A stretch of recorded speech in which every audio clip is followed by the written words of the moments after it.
İnsan zihnini bir düşün ama yani öyle her şeyin yerli yerinde olduğu düzenli bir mekan falan gelmesin Hı aklına. hı. Şöyle bir yer canlandır gözünde. Her odasında farklı ve kulakları sağır eden bir müziğin çaldığı, kapıların sürekli gıcırdadığı, böyle duvarların sıvalarının döküldüğü eski, çok katlı ve inanılmaz kalabalık bir apartman. Aynen, tam bir kaos. Kesinlikle kaos.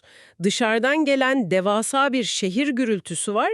İçeride ise bitmek bilmeyen, duvarlara çarpan, birbirine karışan ayak sesleri ve çığlıklar.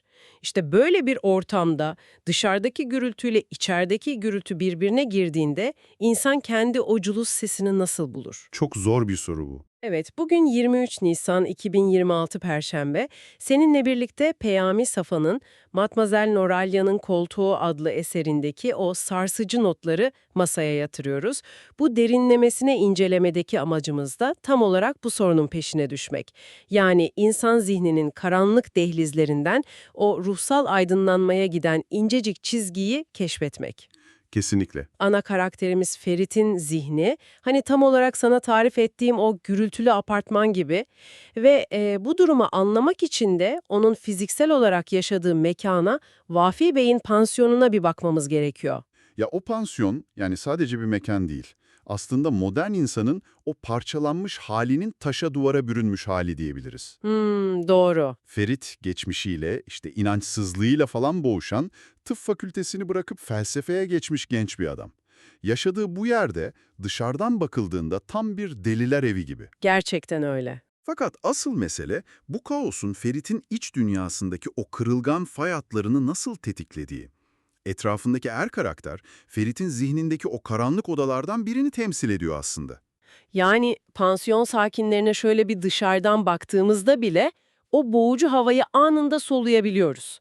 Mesela odabaşı Vafi Bey, adamın tek yaptığı şey sürekli Şemsiye saplarını parlatmak. evet, şemsiye sapını, kapı tokmaklarını, pirinç mangalları falan saplantılı bir şekilde parlatıyor.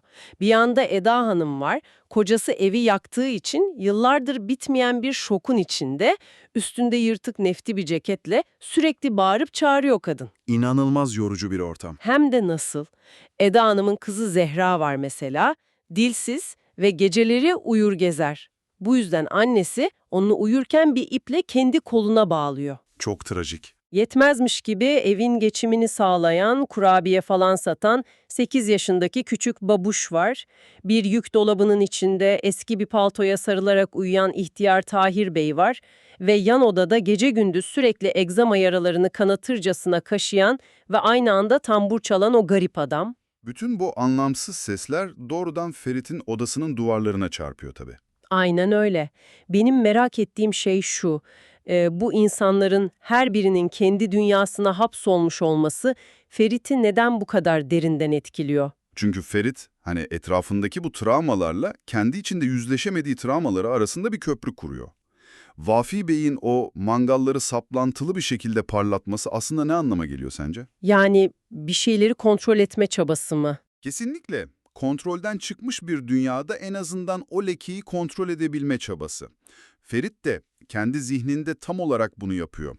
O da hayali kirlerden arınmak için ellerini sabunluyor, fırçalıyor, kanatırcasına tekrar tekrar yıkıyor. Anladım. Zehra'yı annesine bağlayan o ip de aslında, Ferit'in geçmişine, özellikle de o verem hastası olan kız kardeşin Nilüfer'e duyduğu suçluluğa bağlandığı görünmez bir ip. Vay canına evet. O halde Ferit'in zihni şey gibi, yani iki istasyon arasında kalmış ve sürekli cızırtı yapan dev bir radyo frekansı gibi. Çok doğru bir benzetme. O evdeki herkesin acısını, travmasını aynı anda çekiyor. Ama burada kafa karıştırıcı bir soru var. Etrafındakiler onun aklını kaçırdığını düşünüyor. Acaba Ferit gerçekten aklını mı kaçırıyor? Yoksa bu evdeki o korkunç trajediyi, o kolektif acıyı gerçekten gören ve hisseden tek kişi o mu? Yani Ferit'in aklını kaçırdığını söylemek işin en kolay kısmı. Yüzeysel bir açıklama bu. Hı hı. Ferit'in duyduğu o uğultular, gördüğü o karanlık yuvarlaklar falan sadece bir zihin yorgunluğu değil, kendi vicdanının somutlaşmış bir yansıması. Dağılmış ailesine duyduğu suçluluk büyük bir gürültüyle yüzeye çıkıyor.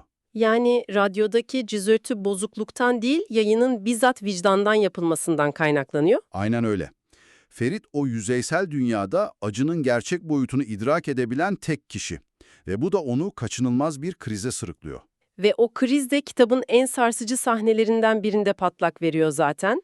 Ferit bir gece yatağında inanılmaz gerçekçi bir halüsinasyon ya da kabus diyelim yaşıyor. Odaya çıplak bir kadın giriyor. Evet, o sahne çok çarpıcı. Ferit kadını bir an pansiyondaki Zehra'ya benzetiyor. Sonra da sevdiği kız Selma'ya falan benzetiyor. Kadın üzerine çullanıp boynunu sıkarak onu boğmaya çalışıyor. İşin korkunç tarafı Ferit uyandığında boynunda o fiziksel acıyı gerçekten hissediyor. Bedensel bir tepki veriyor yani. Kesinlikle. Ve çıldırmanın eşiğinde hissettiği bu dehşetle gidip en yakın entelektüel arkadaşlarına anlatıyor olayı. Ama onların tepkileri inanılmaz sığ. Mesela solcu arkadaşı Saim'e gidiyor. Saim olayı hemen kendi ideolojik şablonuna oturtup klişelerle açıklıyor. Sınıf çatışması üzerinden falan değil mi? Aynen. Diyor ki işte imtiyazlı burjuva cemiyeti, proletarya şuuru falan filan. Ferit'in bu dehşet verici krizini küçük burjuva entelektüelinin dejenere buhranı olarak etiketliyor. İnanılmaz. Bir de Mr. Joe var, tıp fakültesinden arkadaşı. Katı bir pozitivist, her şeyi tabiat kanunlarıyla işte sureti mutlaka da diyerek açıklamaya çalışıyor. O da duruma hemen Fransızca bir teşhis yapıştırıyor. Koşmar halüsinatuar diyor. Yani halüsinatif kabus. Evet ve Ferit'e tıp fakültesine dönmesini söylüyor. Yani bu bana şey gibi geliyor. Muhteşem bir senfoniyi dinleyip gözyaşlarına boğulan birine yaklaşıp şey demek gibi. Ağlamana gerek yok. Bu sadece havada titreşen ses dalgalarının kulak zarında yarattığı mekanik bir basınç. Çok çok iyi bir benzetme. O mekanik açıklamalar Ferit'i tatmin etmiyor tabii. Edemez ki. Çünkü ruhunun derinliklerindeki o büyük soruyu ben kimim ve bu acıların anlamı ne sorusunu cevaplamıyor. Sormak istediğim şu. Sence Saim ve Mr. Joe aslında en az o pansiyonda çığlık atan kadın kadar kendi dar inançlarına hapsolmuş deliler değil mi? Kesinlikle öyleler. Yani insan ruhu sadece maddeyle, kimyayla veya sınıf çatışmasıyla açıklanamaz. Saim ve Mr. Joe'nun yaptığı şey aslında entelektüel bir savunma mekanizması. Kendi korkularını yatıştırıyorlar. Aynen öyle. Eğer Ferit'in acısı mekanik değilse, metafiziksel bir boyutu varsa, bu onların inandığı evrenin çökmesi demek. Ferit'in aradığı şey mekanik bir teşhis değil, varoluşsal bir anlam.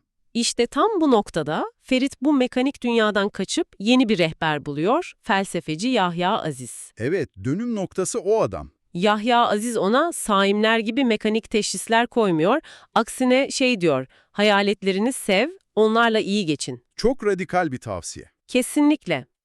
Ve Ferit buhranlarından kaçmak için mekan değiştiriyor. Büyükada'da eskiden Mademoiselle Moralya adında bir kadına ait olan, eşyaları yıllardır kullanılmayan, karanlık ve sessiz bir köşkte oda tutuyor. Vay Efendi Bey'in o gürültülü evinden sonra nasıl bir sessizliktir o? Sağır edici bir sessizlik ve geceleyin odadaki o boş koltukta aniden yumurta biçiminde soluk ve titrek bir ışık beliriyor. Bu ışık büyüyor, sedef gibi parlayan, şeffaf göz kapaklı, yüzünde tarifsiz bir huzur olan bir kadın silüetine dönüşüyor. Çok etkileyici bir an. Kadın ona, ben Noralya değilim, Nuriye'yim diyor ve Ferit'in yakında onu yani Allah'ı göreceğini müjdeliyor. Şehirdeki o boğucu halüsinasyon adada yerini aydınlık bir vizyona bırakıyor. Evet. Ama bekle bir saniye, burada tam araya girmek zorundayım çünkü senin de aklına gelmiştir bu soru. Ferit şehirde boğucu bir halüsinasyon gördü diye dehşete düşüp adaya kaçtı. Doğru. Ama adada da karanlıkta parlayan bir hayalet gördü. Yani neden ilkini bir delilik veya kriz olarak etiketliyoruz da ikincisini ruhsal bir aydınlanma olarak görüyoruz? İkisi de zihnin bir oyunu olamaz mı? Çok haklı bir soru bu. Yani belki de vizyonlar zihnimizin aynasıdır. Şehirdeki ayna, Ferit'in içindeki o kaosu ve suçluluğu yansıtıyordu. Adadaki ayna ise içten içe aradığı o büyük mutlak huzuru yansıtıyor olamaz mı? Kesinlikle katılıyorum sana. Bu zekice bir tespit. Zaten Yahya Aziz de olayı objesiz idrak kavramıyla açıklıyor. Objesiz idrak. O ne demek tam olarak? Yani dışarıda fiziksel bir nesnesi olmayan, ruhun doğrudan algıladığı bir idrak hali. Burada önemli olan hayaletin fiziksel gerçekliği falan değil. Önemli olan Ferit'in ruhunda yarattığı o derin sevgi hali ve benliğin sınırlarını aşma hissi. Tasavvuftaki tevhid kavramı yani. Anladım. Yani delilik insanı parçalıyor ama bu aydınlanma onu bütünleştiriyor. Aynen öyle. Ve bu aydınlanma hali onu Mademoiselle Noralya'nın aslında kim olduğunu araştırmaya itiyor. Ve köşkün emektar Rum hizmetçisi Fotika'nın dilinden Matmazel Noralya'nın yani gerçek adıyla Nuriye'nin o sarsıcı hayat hikayesini öğreniyoruz. Gerçekten inanılmaz bir hikaye. Tam bir trajedi. İki dünya arasında kalmış bir ruh. Evet, Nuriye, Sultan Aziz döneminde Paris'e giden Müslüman Osmanlı bürokratı Mecit Bey'le İtalyan Katolik Matmazel Gianetti'nin nikahsız çocuğu. Düşünebiliyor musun? 18 yaşına kadar babaannesi Ferhunde Hanım tarafından dindar bir Müslüman kızı olarak yetiştiriliyor. Adı da Nuriye zaten. Aynen. Ama babaanne ölünce koyu Katolik olan annesinin yanına taşınıyor ve kadın ona zorla Noralya adını veriyor. İki din, iki kültür arasında resmen sıkışıp kalıyor kız. Müthiş bir kimlik çatışması. Bitmiyor ki. İtalya'ya giderken vapurda Yorgo adında bir Rum gencine aşık oluyor. Yorgo, Müslüman olmayı bile kabul ediyor kız için. Fakat ailelerin o bitmek bilmeyen din ve kültür çatışmaları yüzünden Yorgo dayanamayıp intihar ediyor. İşte o an Nuriye için kırılma noktası. Kopuyor tamamen. Bu acıyla aklını kaçırıyor. 2 yıl boyunca Taksim'deki evinin penceresinden gelip geçenlere Türkçe, İtalyanca ve Fransızca yani 3 dilde alçaklar diye bağırıyor. Kendi içindeki savaşı dışarıya kusuyor resmen. Aynen öyle. Sonra iyileşiyor ama çok garip bir şekilde. Büyükada'daki bu köşke çekiliyor. Tam 32 yıl boyunca o koltukta yarı karanlıkta oturuyor. Sürekli Allah diyerek derin bir inzivaya giriyor. Hatta felçli insanları bile iyileştiren merhametli bir azizeye dönüşüyor sonunda. Gerçekten büyüleyici bir dönüşüm. Bu hikayeyi duyunca ben şok oldum. Yani şey gibi düşündüm, Nuriye'nin ruhu yer altında iki devasa tektonik plakanın, işte doğu ve batının birbirine çarpmasıyla ezilen bir karbon parçası gibi. Çok çok iyi bir analoji. O korkunç basınç onu ya un ufak edecekti ki o delilik aşaması oluyor ya da elmasa çevirecekti, o da koltuktaki 32 yıllık ermişlik aşaması. Peki sana şunu sorayım Ferit. Nuriye'nin bu hikayesinde tam olarak kendi derdine nasıl bir derman buluyor? İşte burada yine felsefeci Yahya Aziz'in bahsettiği bir kavram devreye giriyor. Benliğin fani olması. Yani benliğini yok etmek. Kesinlikle. İnsan kendi bencil arzularına, kibirlerine ve o topluma uyum sağlama yani intibak çabasına isyan ettiğinde asıl özgürlüğe kavuşur. Ruhunu kendinden daha büyük bir şeye, mutlak olana teslim ettiğinde. Nuriye'nin yaptığı da bu değil mi zaten?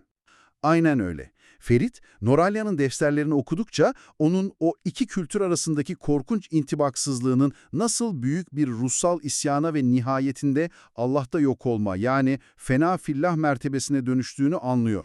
Yani Ferit o koltuğun karşısında kendi acılarının anlamsız mekanik tepkiler falan olmadığını fark ediyor. Evet, acıları bir çöküş değil, büyük bir ruhsal tekamülün, o olgunlaşmanın sancıları. Kendisi içinde bir çıkış yolu olduğunu görüyor böylece. İnanılmaz gerçekten. Bütün bu kaynakların ve karakterlerin bize anlattığı o büyük hikayeyi senin için şöyle bir toparlamak istiyorum.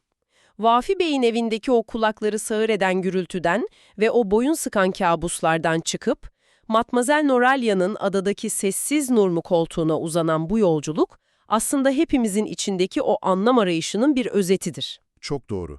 Hepimiz kendi içimizdeki o kaostan bir çıkış arıyoruz. Aynen öyle. Ve seni bugün şu fikirle baş başa bırakmak istiyorum. Bugünün böyle aşırı hızlanmış, her şeyi Saim veya Mr. Joe gibi mekanik ve kesin kurallarla etiketlemeye çalışan dünyasında yaşıyoruz. Ruhsal bir sarsıntı yaşadığımızda hemen bize hasta deyip haplarla susturmaya çalışıyorlar. Acaba kendi içimizdeki o büyük boşluğu hissettiğimizde bunu hemen bir çöküş olarak mı görmeliyiz? Belki de değildir. Yoksa belki de modern toplum ruhumuzun bize dur ve kendi koltuğuna çekir deme şeklini tamamen yanlış anlıyor olabilir mi? Belki de bazen deliliğin o ürkütücü sınırında gezinmek, asıl uyanışın tam da eşiğinde durmaktır. Kendi karanlık koltuğunu ve oradan doğabilecek o sarsıcı ışığı bir düşün derim.